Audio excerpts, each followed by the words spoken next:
Fala aí, pessoal! Como é que vocês estão? Belezinha? Nesse vídeo de hoje a gente vai chegar finalmente na forma final dos nossos filtros digitais. Como que a gente faz para, uma vez que a gente fez o projeto, uma vez que a gente tem um gabarito, enfim, como que a gente faz para chegar no filtro digital, que é o nosso interesse aqui no curso, né? De ter o filtro no seu formato discreto para eu poder implementar num computador, num microcontrolador, enfim, para que isso vire uma ferramenta de ação minha em determinado contexto de engenharia. Então, nesse vídeo de hoje, que é a cereja do bolo, né, é basicamente mostrar para vocês como que a gente chega lá, como que a gente obtém esse filtro por dois caminhos diferentes. Vamos lá. Então, basicamente, o que você precisa? Você precisa fazer um projeto de um filtro digital que atenda a um determinado requisito de filtragem que você tem aí no seu projeto. Bom, você tem dois caminhos, basicamente, para fazer isso. Tá? Pelo menos dois que eu estou propondo aqui. Um caminho, a gente fazer o projeto do filtro analógico, dadas aquelas expressões que a gente conhece, Chebyshev, Butterworth, enfim. Estou para chegar num projeto de um filtro digital que atende um requisito de gabarito de filtro no mundo contínuo. Tá? E depois pegar esse filtro contínuo e passar para o mundo digital. Então, para isso, a primeira coisa que eu preciso é definir um gabarito de filtro no tempo contínuo. Porque eu vou fazer o projeto do filtro no tempo contínuo. Então, eu preciso ter esse gabarito. Com esse gabarito, eu faço o projeto do filtro contínuo propriamente dito. Então, eu vou lá, pego esse gabarito, uso as aproximações de Butterworth e de Chebyshev. Depois eu vou lá, pego esse gabarito, transformo num gabarito de filtro normalizado de passa baixa, faço o projeto do filtro finalmente, faço a conversão desse filtro para a classe a qual ele pertence, sei lá, um passa-faixa, um rejeita-faixa. E aí, no último passo, eu faço uma discretização desse filtro. Ou seja, eu pego esse filtro contínuo e faço ele virar um filtro digital. Tá? Bom, isso aqui vai dar para mim a representação dos filtros digitais recursivos. Tá? Que está aqui IIR, tá legal? Então, esse caminho aqui é o caminho que a gente vai seguir quando a gente quiser fazer o projeto de um filtro digital recursivo. O outro caminho que eu estou apresentando aqui para vocês é bastante diferente do anterior. Aqui eu já não vou fazer mais o filtro no mundo contínuo, eu já vou fazer o filtro diretamente no mundo digital. E para isso eu vou especificar o gabarito de filtro já nesse mundo discreto, tá? Então, eu vou, ao passo que aqui eu estou muito interessado na transformada de Fourier, né, na resposta em frequência contínua do filtro contínuo, né, aqui eu já estou mais interessado na transformada de Fourier de tempo discreto, tá, em que eu vou selecionar esse gabarito de filtro dentro das minhas necessidades, vou fazer o projeto do filtro usando esse gabarito de filtro e vou chegar nessa metodologia que eu vou mostrar para vocês num filtro não recursivo. Tá? É claro que, de novo, existem vários jeitos diferentes que você pode chegar aqui, chegar no IIR, enfim. Eu estou mostrando esses dois porque eu considero que é um bom primeiro passo. Bom, vamos falar primeiro dos filtros recursivos. Então, se você se lembra, o filtro recursivo é aquele que você chega a uma função de transferência em Z, propriamente dito. Né? Então, você tem um y de Z por u de Z, em que você tem polos em Z e zeros em Z. Então, é uma função de transferência completa. Né? A saída do filtro ela depende não só dos valores anteriores da entrada, mas depende também dos valores anteriores da própria saída. Tá? E para fazer o projeto desse filtro, de acordo com a metodologia que eu estou propondo para vocês aqui, a gente vai fazer isso via um processo de discretização do filtro analógico. Então, essa parte é muito rápida, porque a gente não vai estudar projeto de filtro aqui, a gente vai usar o projeto de filtro analógico que a gente já estudou nos vídeos anteriores. Então, essa parte aqui é simplesmente para a gente discutir como a gente faz a discretização do filtro. Tá? E para isso, a gente vai estudar um pouco da aproximação de Z igual a E elevado a ST. Desde o início do nosso curso, a gente sabe, né, que a expressão que estabelece o mapeamento entre o plano Z e o plano S é dada por isso aqui. Dado um tempo de amostragem, Z é igual a E elevado a ST. Bom, e aí, como eu tenho uma função exponencial aqui, eu vou ficar muito tentado em usar uma aproximação exponencial para isso aqui. Tá? Para tentar fazer um Z aproximado sem ter que passar por essa lei não linear aqui. Tá? Então, uma das várias formas de a gente fazer isso, a gente tem a aproximação de Taylor, tem vários jeitos de fazer isso. Uma delas é a aproximação de Padé. A aproximação de Padê para uma exponencial é o seguinte, eu tenho e elevado a menos x, isso aqui vai ser igual a um polinômio no numerador, um polinômio no denominador, e esses polinômios eles são iguais com relação ao valor dos coeficientes, exceto pelos sinais. Então, tem aqui 1 menos meio, menos x sobre 2, mais x ao quadrado sobre 8, menos x ao cubo sobre 48, blá, blá, blá. É a mesma coisa no denominador, a única coisa que muda é o sinal. O sinal é sempre positivo. Tá? Bom, como a gente está interessado em fazer uma aproximação desse e elevado a st ou desse e elevado a menos x, a gente vai fazer o seguinte, a gente vai truncar essa série, né, no seu segundo termo. Então, tudo que for do x ao quadrado para frente, a gente vai descartar tudo. A gente só vai manter o 1 menos x sobre 2, 1 mais x sobre 2. E a gente vai analisar se essa aproximação aqui, ela vai servir para a gente, vai servir como, quais as características dela, tá? E como que a gente vai usar isso para fazer a nossa discretização, tá? Então, se a gente fizer essa aproximação aqui, 1 menos x sobre 2, sobre 1 mais x sobre 2, e substituir esse x que está aqui, ou esse menos x que está aqui, por st, tá? Porque, na verdade, eu quero fazer a aproximação de e elevado a st. Então, eu vou fazer a aproximação de e elevado a st usando essa forma truncada aqui. Isso vai levar a gente ao que a gente chama de transformação bilinear, que a gente não vai, infelizmente, entrar em muito detalhe aqui. A gente não vai ter tempo para entrar em muito detalhe aqui. Então aqui a gente simplesmente vai apresentar o resultado para vocês, vai discutir um pouquinho do que está por trás dessa transformação bilinear e vai usar essa transformação bilinear para calcular o nosso filtro digital. Então se a gente pegar essa aproximação de Padê de primeira ordem e aplicar na variável z, a gente vai ver facilmente, né, que o z, que é igual ao e elevado a st, ele pode ser aproximado por essa forma racional, né? 2 mais ts sobre s sobre 2 menos ts vezes s. Tá? Então, essa relação entre o z e essa expressão aqui em s, se você observar, é uma formulação basicamente simbólica. Tá? Então, eu tenho uma relação simbólica entre a variável s e a variável z, dada por essa expressão 3. E isso é muito interessante, num primeiro momento, porque torna o cálculo da variável z um cálculo basicamente simbólico. Estou fazendo uma aproximação por uma expressão simbólica. Então, eu posso, quando eu tenho uma função de transferência em S e quero passar ela para Z, basicamente eu vou fazer uma mudança de variável simbólica. Tá? Isso evita, por exemplo, os problemas de eu ter, todos aqueles problemas que eu tenho ao estudar o E elevado a ST, que é uma forma exponencial, que tem as suas peculiaridades, tem a questão do ZOH, que eu não posso esquecer, enfim. Tá? Então, se eu fizer essa mudança de variável z igual a e elevado a st e usar essa fórmula de Padê, eu posso fazer também um caminho contrário. Eu posso isolar a variável s e chegar que s é aproximadamente 2z menos 1 sobre tsz mais 1. Então, aqui eu tenho um caminho de ida e o caminho de volta, com o qual, usando essa aproximação, eu consigo sair da transformada g de s para a transformada g de z usando essa aproximação, ou da transformada g de z para a g de s também usando a transformação inversa.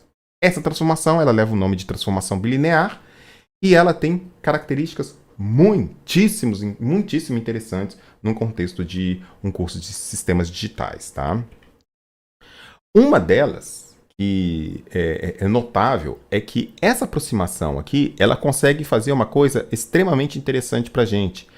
Ela consegue transformar perfeitamente o semiplano esquerdo do plano S no disco unitário e vice-versa. Aproximadamente, claro, não é perfeitamente, mas ela faz uma aproximação desse mapeamento do semiplano esquerdo do plano S com o disco unitário no plano Z, do disco no plano Z com o semiplano esquerdo no plano S. Isso é interessante porque permite que a gente faça algumas aproximações discretas, a gente vai ver que isso é bastante útil lá em controle digital, e isso permite também com que a gente garanta que polos estáveis no plano S virem polos estáveis no plano Z e vice-versa. Ou seja, toda a região estável do plano S é mapeada dentro da região estável do plano Z, toda a região instável do plano S é mapeada fora do disco unitário no plano Z. Então, essa característica da transformação bilinear é interessantíssima, tá, para a gente. Mas aqui, para a gente, nesse momento, a gente vai usar essa transformação bilinear simplesmente para fazer a conta de um lado para o outro. Né? Tenho aqui essa conta, essa transformação aqui, que ela é basicamente uma transformação simbólica de um lado para o outro. Bom, então como que a gente vai fazer a discretização dos nossos filtros analógicos? Bom, a gente vai ter que usar filtro digital. Daqui para frente não faz mais sentido a gente falar em filtro analógico. O filtro analógico ele teve uma utilização bastante importante no passado, ainda tem, né, em alguns contextos, em potência, enfim. Mas hoje, quando a gente está tratando de sinal, de processamento de sinal propriamente dito, né, a gente utiliza praticamente em todos os contextos nossos a filtragem digital por meio de um computador, por meio de um microcontrolador, etc. Tá? Então, o que a gente vai fazer? A gente vai ter que pegar então esse filtro GDS nosso, Butterworth ou Chebyshev, e passar ele para GDZ. E a gente vai fazer isso via transformação bilinear. Então, a gente, como que é o passo do projeto? Você vai lá, faz o seu filtro contínuo, analógico, pensando nos seus requisitos de tempo contínuo que você precisa. Você escolhe um tempo de amostragem adequada, de forma que esse tempo de amostragem, né, ele não interfira nas características espectrais do seu filtro. Tá? Então, naturalmente, você tem que escolher esse tempo de amostragem de acordo com o seu contexto. Por exemplo, se você tem lá um filtro passa-baixa, que a frequência de corte é, sei lá, 1 kHz, você não vai me colocar o tempo de amostragem ou a frequência de amostragem sendo 2 kHz. Vai ficar muito ruim, não vai funcionar. Então você vai ter que escolher essa frequência de amostragem de forma que ela seja, no mínimo, 10 vezes, idealmente, né, no mínimo 10 vezes maior do que a frequência de corte do seu sistema, para garantir que na região que o seu filtro precisa funcionar, ele funcione bem. Tá? Então, partindo do pressuposto que você escolheu o seu tempo de amostragem, levando em conta essa questão do seu projeto, essa questão de necessidade do seu projeto, você vai obter o seu filtro digital, T de Z, simplesmente por uma transformação bilinear na sua TDS. Tá? Bom, vamos pegar um exemplo para vocês verem como é que é mais ou menos a coisa. Esse filtro aí foi um dos filtros que a gente projetou anteriormente. É um filtro rejeita-faixa de Chebyshev de quarta ordem. Tá? Então foi um dos filtros que a gente obteve anteriormente. E aí eu quero obter um filtro digital equivalente para este filtro. Como que a gente faz isso? Bom, primeiro passo, a gente precisa definir o tempo de amostragem que eu vou usar na discretização. E, naturalmente, não existe aqui uma regra consensual a respeito disso. Tá? Depende muito do seu caso prático. Eu dou aqui um exemplo que eu sempre falo nos meus cursos de controle digital, enfim, que serve como uma orientação, não é um número cabalístico. É você usar a sua frequência de amostragem pelo menos uma década acima da maior frequência de interesse do seu filtro. Então, é exatamente isso que eu coloco aqui. Ó. O seu tempo de amostragem ele tem que ser menor ou igual que 2π sobre o seu ômega max, ou seja, a frequência máxima que está associada ao seu gabarito de filtro, dividido por 10. Tá? Isso para garantir o quê? Que a região em que o seu filtro está operando, essa região de frequência, quando você for fazer a amostragem, ela está suficientemente distante do ômega S dividido por 2, exatamente para você não ter aquele confronto ali, né, com o teorema de Nyquist, com o teorema de Shannon e a frequência de Nyquist. Então, garantir que a sua frequência de amostragem ela é suficientemente maior do que a frequência onde estão operando as frequências do seu filtro, visa garantir que o seu filtro faça aquilo que você quer. Por outro lado, a gente não pode ir para o extremo, para o outro extremo, de chegar e, por exemplo, a região em que seu filtro tem que operar é ali na faixa dos kHz e você quer fazer um tempo de amostragem de megahertz. Também não adianta. Isso também tem efeitos deletérios na hora que você está fazendo o seu filtro. Então, se por um lado você tem que escolher uma frequência de amostragem que não está próxima da região onde o seu filtro tem que operar, ela também não pode estar extremamente distante, senão você pode passar por um fenômeno de sobreamostragem e aí você ter dificuldade até para implementar numericamente o seu filtro. Os parâmetros começam a ser assim de escala muito pequena. Note que aqui a gente já está com um problema, né? Que a gente tem 1,1 e aqui a gente tem 10 elevado a 18, né?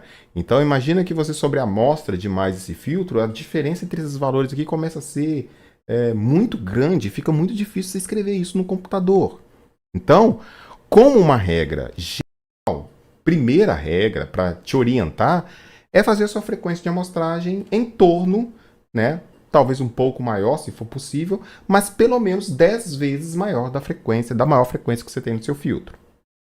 No caso desse filtro rejeita a faixa aqui de Chebyshev, a maior frequência que a gente tem é o ômega P2. É a frequência a partir da qual o seu filtro ele começa a aceitar a próxima frequência, tá? Então, a frequência máxima de rejeição ali está ali em torno de 13,66 kHz.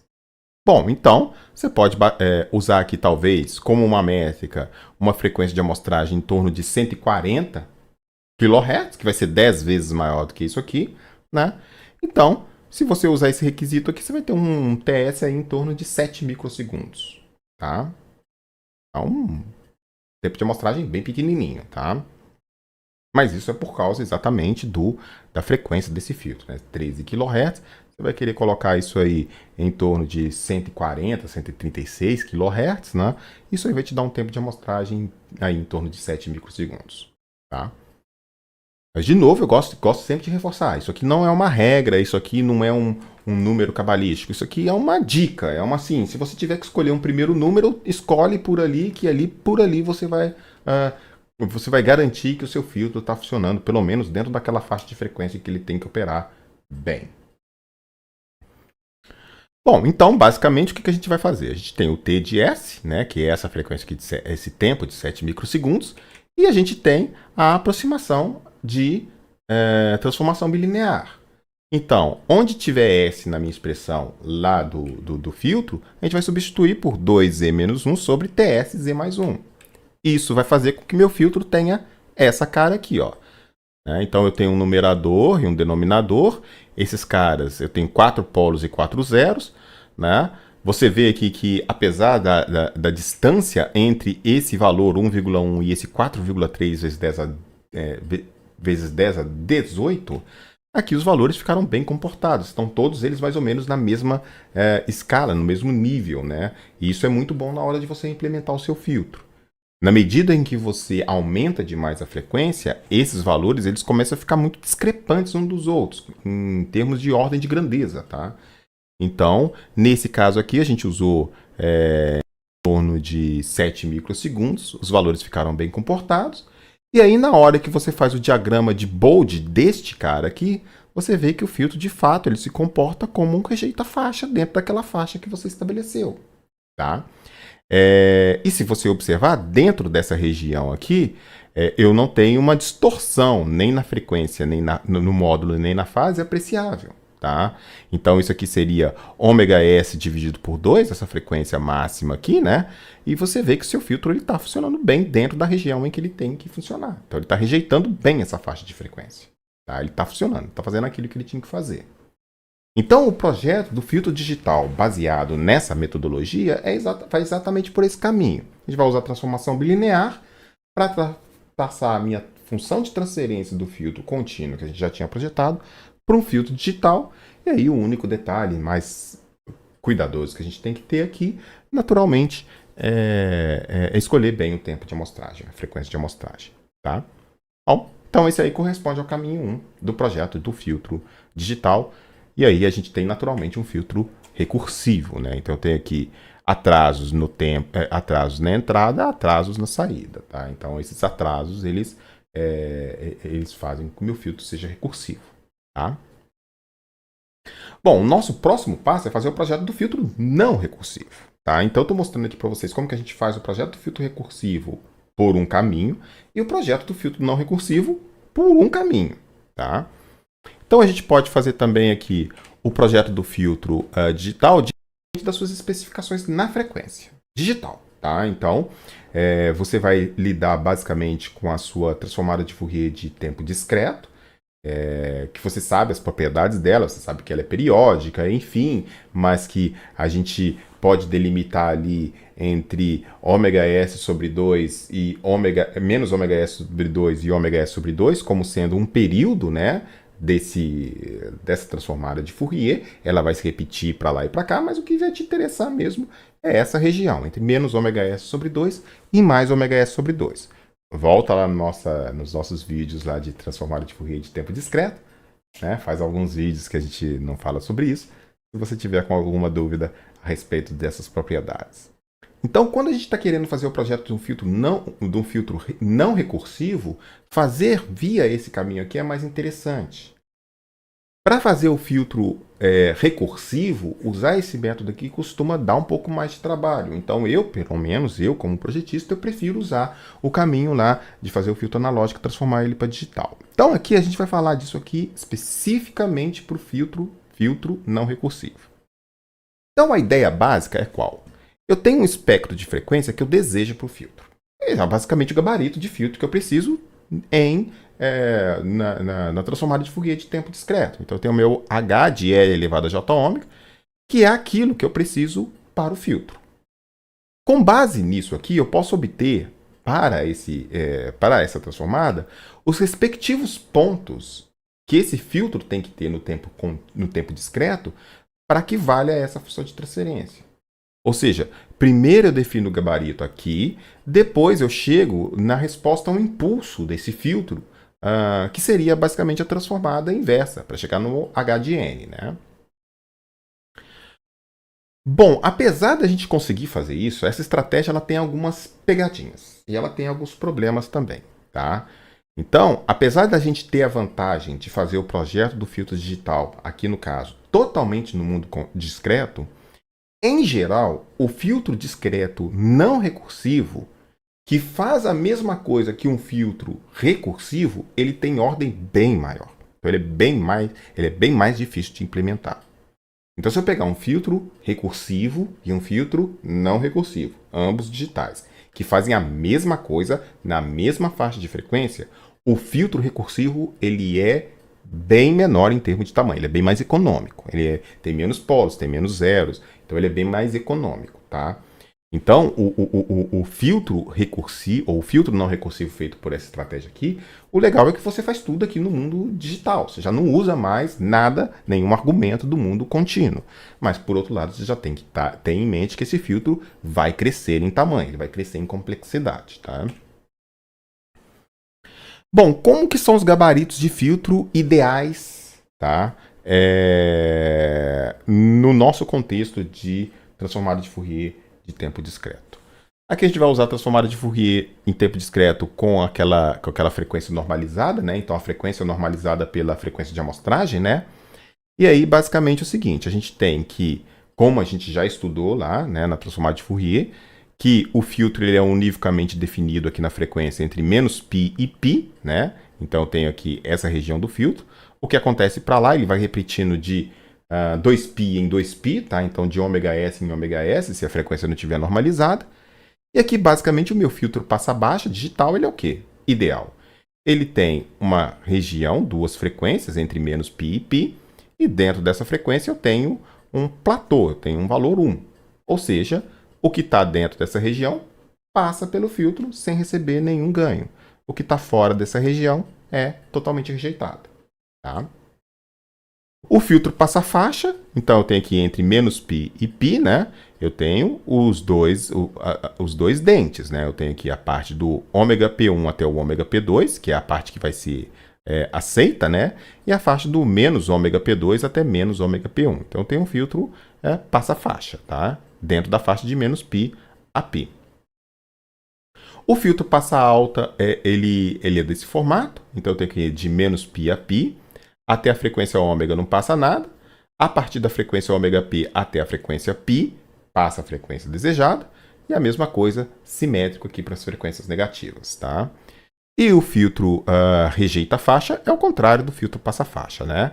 Ele deixa passar as baixas frequências, rejeita uma frequência intermediária e depois ele deixa passar as altas frequências de novo, tá? Então, esses aqui são basicamente os gabaritos de filtro que a gente tem.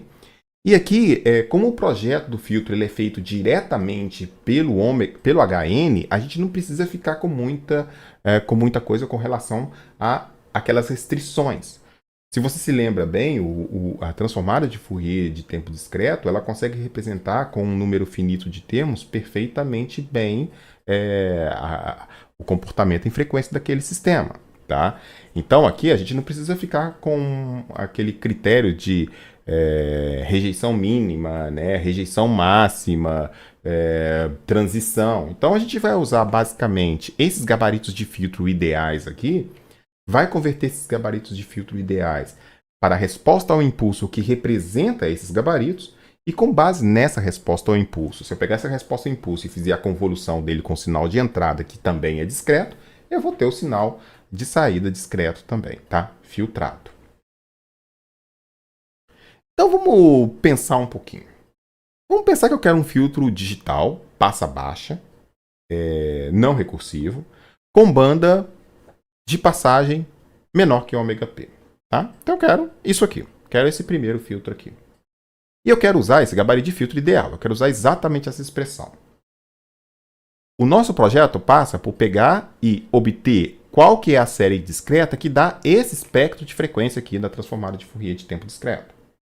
Ora, você lembra lá do início do nosso curso, você vai ver o seguinte, que quando eu tenho um quadrado, né, um retângulo desse aqui na frequência, isso aqui para mim é uma função sinc do tempo. E o contrário, quando eu tenho um sinal quadrado do tempo discreto, isso vira um sinal sinc aqui na frequência. Então, basicamente, o que a gente vai fazer é o seguinte. Eu tenho aqui o gabarito de filtro, então é o H de E de J ômega, barra, tá?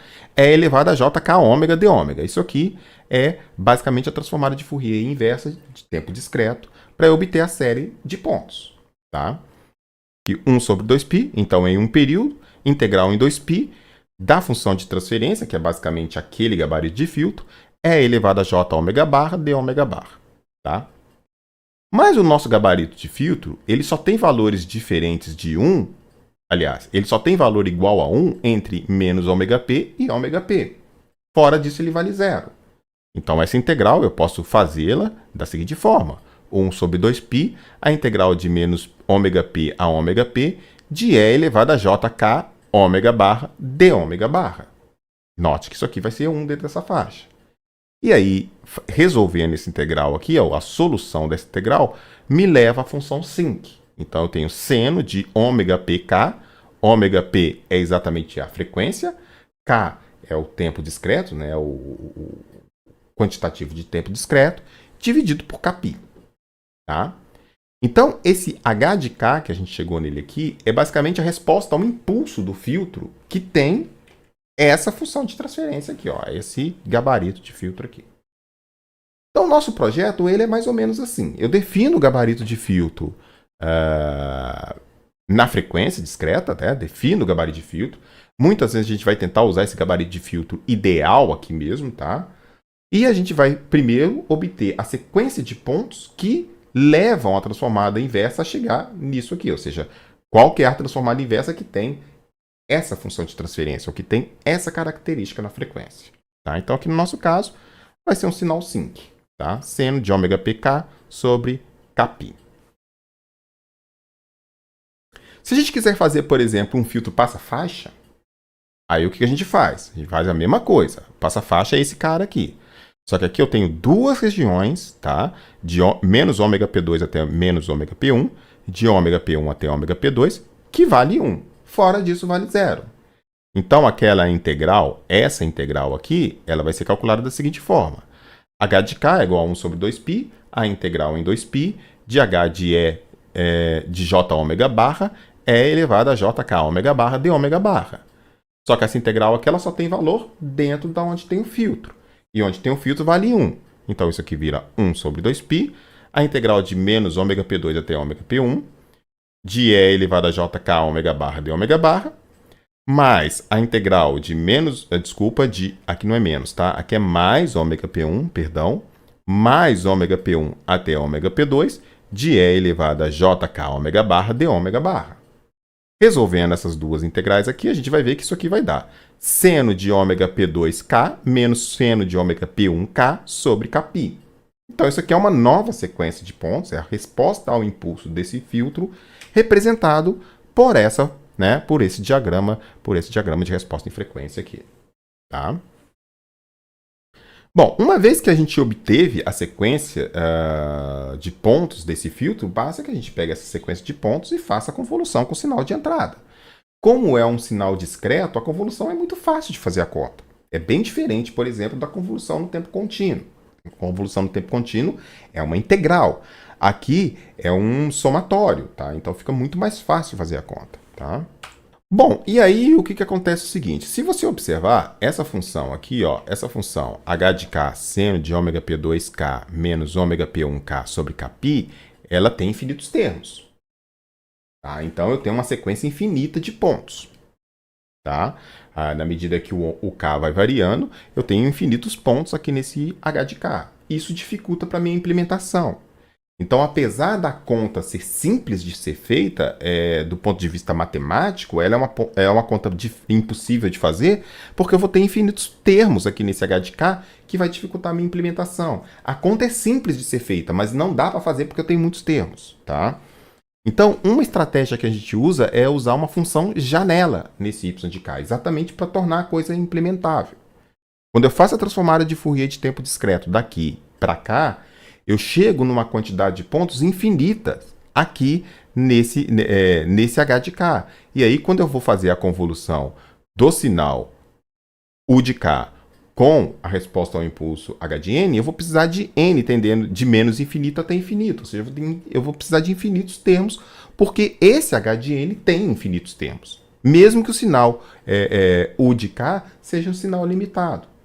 Então, para a gente evitar isso, o que a gente faz? Uma vez que a gente obteve a resposta ao impulso do nosso filtro, a gente faz aquilo que a gente chama de janelamento no tempo. A gente passa uma função janela para limitar o tanto de pontos que eu quero naquele filtro. Então, por exemplo, se você tem um h de k que ele tem infinitos termos, é um filtro passa baixa, por exemplo, e ele tem infinitos termos, para você fazer isso ficar implementável, você vai aplicar uma função janela, w de k, naquele sinal. Tá? Essa função janela é basicamente o quê? É uma função w de k. Vamos começar com a janela mais simples que a gente tem. Tá? É um w de k, que é um alfa de k quando k está menor ou igual a m dividido por 2, e 0 quando ele está fora disso.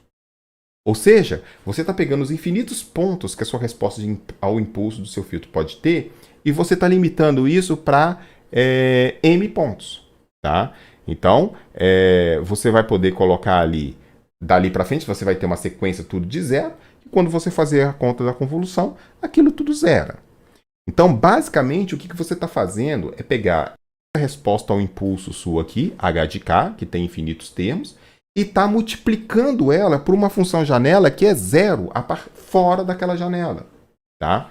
Então, quando você faz essa multiplicação, o seu valor h de k, né, o h' de k, ele só vai ter valores não nulos entre menos m dividido por 2 e m dividido por 2. Fora disso, a sua resposta ao impulso, ele vai ter valor nulo. E aí você vai limitar o tamanho de processamento. Tá? Então, esse aqui é um detalhe interessante. Ao você fazer o projeto do filtro digital usando essas funções janela aqui, esses gabaritos de filtro aqui, que é um gabarito de filtro que é ideal, você está escolhendo isso aqui ser ideal e tal, ao você fazer isso aqui, você chega numa resposta ao impulso, que é uma resposta que tem infinitos termos, e isso dificulta a sua implementação, ou impossibilita a implementação. Para você tornar a implementação prática, o que você faz? Você multiplica aquele h de k por uma função janela de duração m dividido por 2.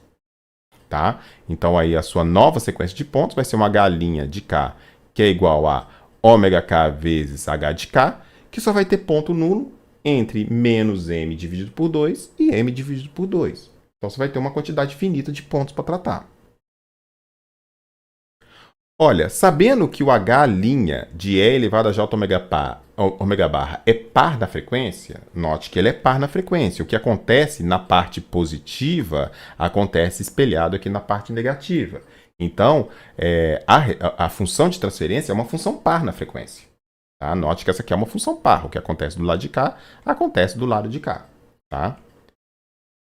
Como o h' de E elevado a j ômega barra é uma função par na frequência, isso implica o quê? Que o valor que você vai obter para os instantes de tempo positivos, eles vão ser iguais aos instantes de tempo negativos. Tá? Então, o valor de h' que você tem em um k positivo vai ser o mesmo valor que você vai ter no h' no k negativo. E aí você consegue fazer o seu filtro janelado dessa forma aqui. Ó.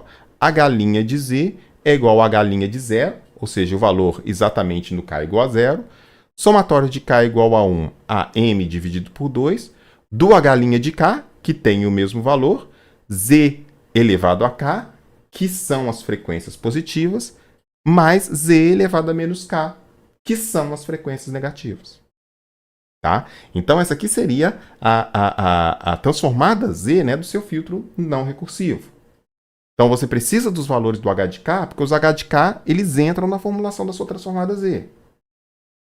Você usa aqui um argumento de simetria, né? Como o H' é uma função par, isso implica que o valor de H' de K é igual ao H' de menos K.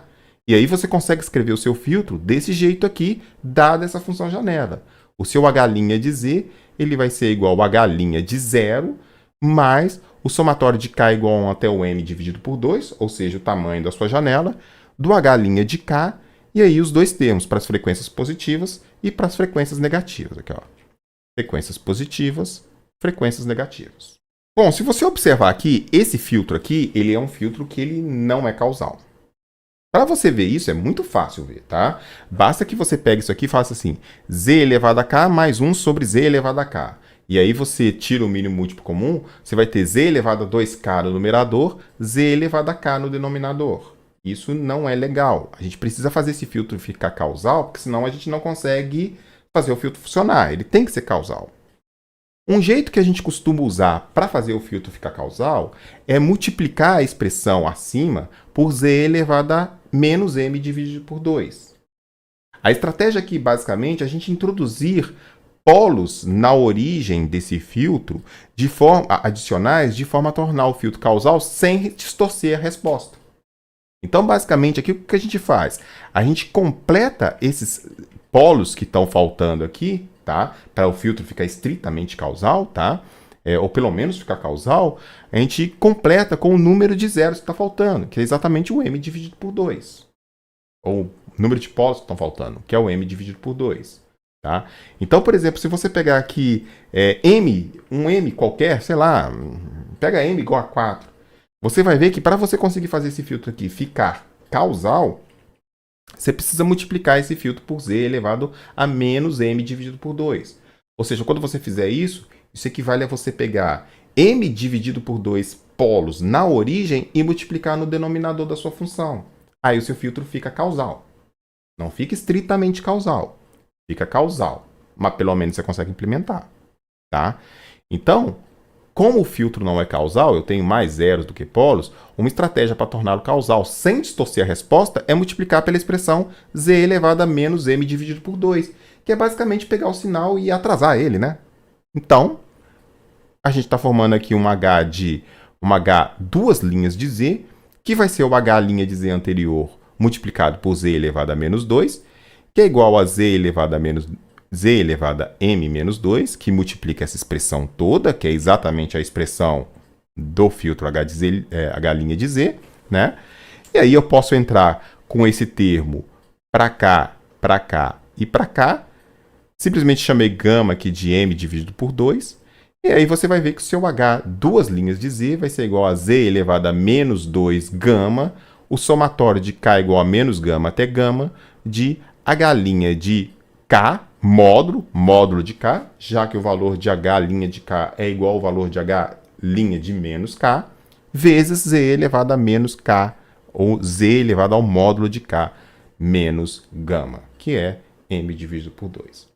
Então aqui é simplesmente uma tramóia que a gente faz para a gente tornar o filtro causal sem mudar as características de frequência dele. Então a gente simplesmente multiplica uma galera de polos em Z elevado a M dividido por 2, ou equivalendo atrasar o sistema no tempo, tá? E aí a gente chega aqui nessa resposta aqui do seu filtro. Então seu filtro assume esse formato final. Esse aqui é o formato do seu filtro não recursivo.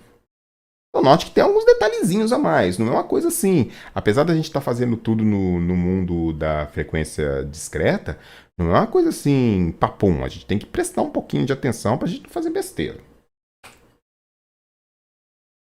Bom, o primeiro tipo de janela, antes de eu dizer isso, né? Como a gente está fazendo um janelamento no tempo, eu estou escolhendo uma janela, que ela tem uma duração finita, Só que eu não falei nada a respeito desse termo alfa de K aqui. Isso aqui pode ser um termo constante, pode ser um termo variável, enfim.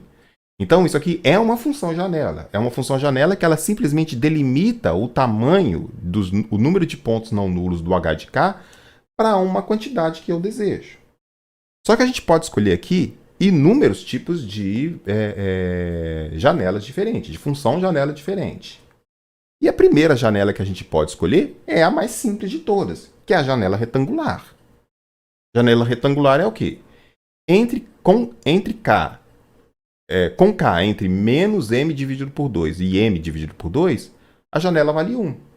Fora disso, ela vale 0. Então é a janela mais simples que tem. Eu simplesmente pego o H de K, que veio lá do meu projeto do filtro, né, do meu gabarito, né? E aí, o que for dentro do número de pontos que eu quero, eu deixo passar. Vira 1, está multiplicado por 1. Todos os outros eu descarto, eu multiplico por 0. Tá? Então, essa janela ela vai gerar um corte abrupto, né, nos pontos do H de K. Então, aonde eu estiver ali cortando, onde a janela estiver cortando exatamente, né, ou seja, exatamente no M dividido por 2 e no menos M dividido por 2, tem um corte abrupto, a janela está cortando ali. Tá? Então, isso aqui, esse corte abrupto do H de K, isso vai gerar uma distorção na função de transferência. A gente vai ver já já o que acontece. Então, a função de transferência do filtro ele vai ser ligeiramente distorcida em relação à condição ideal, que é aquela condição quadradona, né? É isso aqui que a gente quer. Só que como a gente vai pegar isso aqui, passar por tempo discreto, e aplicar uma função janela que ela corta uma quantidade de pontos, ela despreza os outros pontos, na hora que a gente for ver o que vai dar o H de Z equivalente, não vai dar exatamente isso aqui. Tá?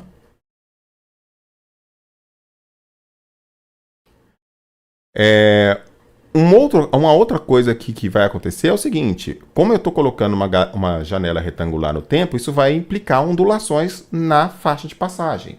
Tá? Ou seja, exatamente pelo fato de eu estar colocando lá aquela descontinuidade, as frequências em torno exatamente daquela faixa de passagem, daquela descontinuidade, né, ela vai começar a ondular um pouco antes e um pouco depois. Tá? Então, uma das coisas por que isso acontece é o que a gente chama de leakage. Tá? Então, esse leakage aqui é exatamente um vazamento espectral, né, como a gente diz no português, mas o nome leakage é bem conhecido na literatura, que é exatamente o seguinte, quando eu estou aplicando uma janela numa função discreta que ela tem um caráter muito abrupto, isso significa que parte da frequência espectral que devia estar dentro da faixa que você estabeleceu, ela vai escapar para fora. Então você vai tirar um pouquinho. Você vai tirar um pouquinho do espectro de frequência que devia estar aqui e ele vai aparecer um pouquinho para cá. Ou seja, vai ter uma ondulação exatamente nessa descontinuidade. Então, a sua faixa de corte vai acabar recebendo um pouquinho de amplitude também. Então, você vai acabar deixando passar um pouquinho mais do que você queria. Para ficar um pouco mais claro, acho melhor a gente ver um exemplo. Vamos supor que a gente quer projetar um filtro não recursivo, passa-baixas, com ômega-p igual a π sobre 2. Tá? Então, a gente definiu que o nosso ômega-p barra, ali no caso, tá, normalizado, é igual a π sobre 2.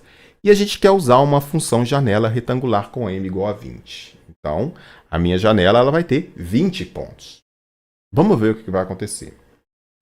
Olha, a gente já viu que se a gente quer usar um filtro passa-baixa com ideal, com ômega-p igual a π sobre 2, o H de K do nosso filtro vai ser o quê? Seno de πk dividido por 2 sobre πk. Isso aqui é a resposta ao impulso de um filtro com espectro quadrado na frequência. Como o H de E elevado a j ômega barra é simétrica na frequência, então o H de K é igual a H de menos K. E você vai notar também o seguinte, que o limite de K tendendo a zero de seno de πk dividido por 2 é igual a πk dividido por 2. Então, isso aqui é a aproximação senoidal. Então, quando K está tendendo a zero, o seno de πk dividido por 2 ele é igual a πk dividido por 2. Só que eu já tenho um πk aqui no denominador. Então, πk dividido por 2 dividido por πk, né? Isso vai dar que o seu H de zero é igual a meio. Pronto, agora você já tem todos os pontos. Se você sabe que o H' de K é igual a H de K dentro daquela faixa de janela que você escolheu, tá? Entre menos 10 e mais 10, você vai ter aqui, ó, o H de 0 igual a meio, o H de 1 igual a 0,32, o H de 2 vai valer 0, o H de 3 vai valer menos 0,11, o H4 vai ser 0, o 5, 0,06, o 6, 0, o 7, menos 0,05, o 8, 0, o 9, 0,04 e o 10, que é o último termo positivo, né, da sua resposta ao impulso, é 0. Só que você também tem os negativos, né? Então você tem os positivos e os negativos. Então você tem 10 positivos e 10 negativos. Isso aqui já é a função depois que você aplicou a janela retangular nela, tá? Pegando esses 20 termos que você vai ter aqui e levando nessa expressão aqui para você tornar o seu filtro causal, né? Então você vai pegar z elevado a menos 2 vezes m, que vale 20, dividido por 2. Então, é z elevado a menos 20, o somatório de menos 10 até 10, do h' de k em módulo, então você vai ter exatamente o mesmo valor tanto para k positivo quanto para k negativo, que são exatamente esses 10 valores que estão aqui, perdão, z elevado a menos k, z elevado a o módulo de k menos m dividido por 2, então menos 10. Tá? Então isso aqui vai dar para você a sua função de transferência. E a função de transferência do seu filtro, nesse caso, vai ter esse formato aqui. Ele vai ter 20 polos na origem e 19 zeros. É um filtro bem complicado de implementar. Aí tem 20 polos e 19 zeros. Tá? Eu até dividi aqui para conseguir escrever tudo. Tá? Então essa aqui é a função de transferência do seu filtro não recursivo feito com uma função janela, tá? Um filtro passa-baixa, no caso, né? Um filtro passa-baixa com frequência ômega-p igual a π sobre 2 com uma função janela de 20 pontos. Você vai ter aqui essa função de transferência. Se você fizer o bold dessa função de transferência, você vai chegar nessa resposta ao impulso aqui do seu sistema, nessa resposta em frequência do seu sistema, na faixa de menos π a π. Bom, note que como é um filtro, né, o que você desejaria é o seguinte, que ele fosse quadrado em π dividido por 2. Olha, π dividido por 2 é aproximadamente 1,57, né? Então seria mais ou menos aqui e aqui. Você está vendo que o seu filtro não está fazendo isso. Dentro da faixa de passagem ele está oscilando. E na região de transição ele tem uma transição que, né, não é abrupta, né? Ele não joga isso aqui para o zero. Essa característica aqui é exatamente por causa dessa função janela que você escolheu. Note que parte do espectro de frequência que era para estar aqui, porque essa região aqui ela é menor que π sobre 2, ela passou para o lado de cá. Então, o seu filtro, ele, por causa da função janela que você utilizou, para tornar ele implementável, note que não é uma coisa assim, então eu não vou usar a função janela. Meu caro, se você não usar a função janela, você vai ter infinitos termos aqui. Isso aqui também não vai ser implementável. Então, a função janela é o que a gente chama de mal necessário. Você tem que colocar ela. Se você colocar qualquer função janela, a sua resposta vai estar distorcida em relação ao que você queria, que é isso. Então, isso é um fato. Ao colocar uma função janela, você não vai chegar nisso. Porque para você chegar nisso, você precisa de infinitos termos no H de K. Mas infinitos termos no H de K não funciona. Não vai rolar. Então você precisa usar uma função janela. Bom, então você já sabe que você não vai chegar nisso. Você vai chegar nisso. Você pode tornar isso aqui melhor fazendo o quê? A sua função janela ter mais termos. Só que se você fizer a sua função janela ter mais termos, a ordem do seu filtro aumenta. O seu filtro fica mais complexo de ser implementado. Tá? Então aí é uma conta de chegada. Note que aqui eu usei apenas 20 termos, né? Na função janela, e você vai ver que aqui você estava querendo sair do zero e ir lá para menos 120 dB, sei lá, mas aqui você já tem aqui, ó, menos 20 dB numa frequência próxima aqui, mas acima da sua frequência de corte, ou seja, nessa frequência aqui você ainda está deixando passar 1/10 do valor da frequência, da amplitude do sinal de entrada naquela frequência. Tá? Então o filtro ele não é exatamente um passa-baixa, ele é um passa-baixa aproximado. Tá? Bom, você pode também mudar um pouco a janela. Um outro argumento é você tentar mudar a janela, fazer a janela ficar de um outro aspecto. E aí tem várias funções de janela que você pode testar. Eu vou mostrar uma segunda, que é a janela de Hamming. A janela de Hamming, ela não é exatamente uma retangular, é uma função um pouquinho diferente, ela é uma meio cossenoidal, tá? Ela não é uma janela assim dentuça, né, que tem aquela descontinuidade. Você tenta fazer essa descontinuidade ser mais suave.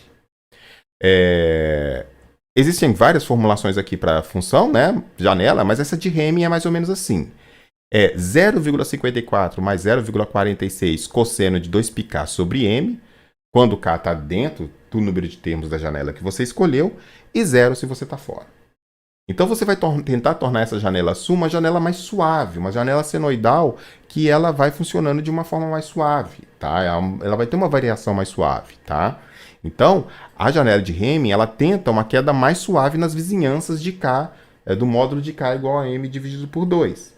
Com isso, o que a gente quer? A gente quer menos leakage, a gente quer que menos valores ou menos amplitudes que deveriam estar dentro da sua faixa de passagem passe para a sua faixa de rejeição e também menos ondulação na faixa de passagem, tá? Então a gente vai repetir o projeto anterior, só que agora a gente vai usar uma janela de Hamming, de m igual a 20, tá? Então, o H de K ele vai ser multiplicado, o mesmo H de K que a gente obteve anteriormente, tá? Então, o H de K é esse mesmo aqui, tá? Porque o filtro é o mesmo, tá? A única diferença é que eu vou pegar esses termos, esses 20 termos aqui, né? E vou obtê-los pela janela de Hamming. Então, perdão, eu vou ter essa função ela vai ter lá infinitos termos. Eu vou pegar esses infinitos termos para cá entre menos m dividido por 2 até m dividido por 2 e vou multiplicar isso por essa função entre menos m dividido por 2 e m dividido por 2. Isso vai me levar a esses termos aqui, tá? Meio, 0,311, tá? Então, ele vai ter essa variação aqui do H'. Tá legal? Naturalmente, aqui eu tenho os termos positivos, eu tenho simétricos negativos também. Então, eu tenho H de menos 1, H de menos 2, blá, blá, blá. Tá? E todos os demais são nulos, porque fora disso, a janela vai fazer isso ficar zero. Bom, se eu pegar esses termos aqui e levar na expressão de formação do filtro, né? Então, se eu pegar aqueles termos lá do H' e levar nessa lei de formação, eu chego nessa função de transferência que tem o mesmo tamanho. Muda o tamanho. A janela não muda o tamanho da função de transferência. Ela muda o tamanho da função de transferência se você mudar a quantidade de m, o valor de m. Mas se você usar duas janelas com o mesmo m, a ordem do filtro fica a mesma. Tá? Então, basicamente, eu tenho a mesma ordem. E aqui eu estou mostrando a diferença dos dois filtros. Um filtro, ele é o filtro de Hamming, que é o laranjinha, né? E o retangular, que é o azulzinho que a gente já viu. O que você observa aqui é o seguinte, olha, dentro da região de passagem, o Hamming é muito mais plano. Ou seja, eu não tenho essas ondulações aqui dentro da faixa de passagem. Na hora que o filtro começa a cortar, que é mais ou menos por aqui, 1,57, né? Você vai ver que o Hamming ele está dentro dessa faixa, mais próximo possível da onda quadrada que você quer, né? Do dente quadrado que você quer, mas naturalmente, como você está usando uma janela, uma função janela, que ela está limitando o número de pontos da resposta ao impulso, naturalmente alguma coisa vai vazar para fora da região que você quer. Entretanto, note que aqui a amplitude é menos 60 dB, aqui a amplitude é menos 20 dB. Tá? Menos 60 dB é 1 milésimo. Tá? E aqui é 1/10. Tá? Então, naturalmente, a janela de Hamming ela tá com uma atenuação mais intensa aqui na faixa de corte, né? Ela dá uma atenuação mais forte aqui na região de corte, né? Só que ela faz isso de uma forma mais suave. Tá? Então, esse filtro aqui, ele limita melhor dentro da faixa de menos π sobre 2 a π sobre 2, mas vaza muita coisa fora disso. Esse filtro aqui, o de Hamming, ele já faz isso um pouco mais suave, mas em compensação, na faixa de corte, ele corta pra caramba. Tá? Bom, então é isso aí. É basicamente assim que a gente faz o projeto de um filtro não recursivo nesse mundo nosso, tá? Então, filtro não recursivo, de novo. Eu bolo o gabarito de filtro já no mundo discreto, né? Já na função de transferência de tempo discreto. Seleciono esse filtro, né? Geralmente a gente vai usar, como a gente está na função de transferência de tempo discreto, a gente vai usar uma função janela mesmo, né? Um dente, né? Esse dente vai levar para mim uma resposta ao impulso que tem infinitos termos, porque qualquer um vai levar uma função de transferência de infinitos termos, uma sequência de pontos de infinitos termos. Eu vou usar uma função janela para limitar o número de pontos que eu quero. Essa limitação do número de pontos vai fazer com que o meu filtro seja implementável, só que isso vai fazer com que a resposta em frequência do filtro não seja exatamente aquela que eu planejei. Tá? E vai ser tão maior ou tão melhor de acordo com a função janela que eu escolher. Tá bom? Obviamente, um filtro que faz isso aqui não recursivo, ele é de ordem 20. Um filtro recursivo que faria a mesma coisa seria de uma ordem consideravelmente menor. Tá? Então, o filtro não recursivo, ele tem essa desvantagem. Ele é muito mais complicado de fazer, ele tem a ordem dele, o tamanho dele é bem maior que o filtro recursivo equivalente, um filtro recursivo que faz a mesma coisa. Tá bom? Muito bem, então agora com isso aí você já consegue, já começa a fazer seus filtros, né?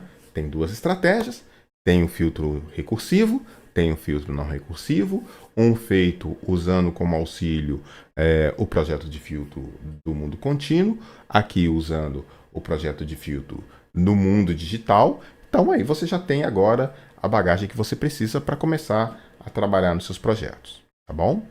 Ok? Muito obrigado pela atenção, valeu mesmo, até a próxima. Tchau, tchau.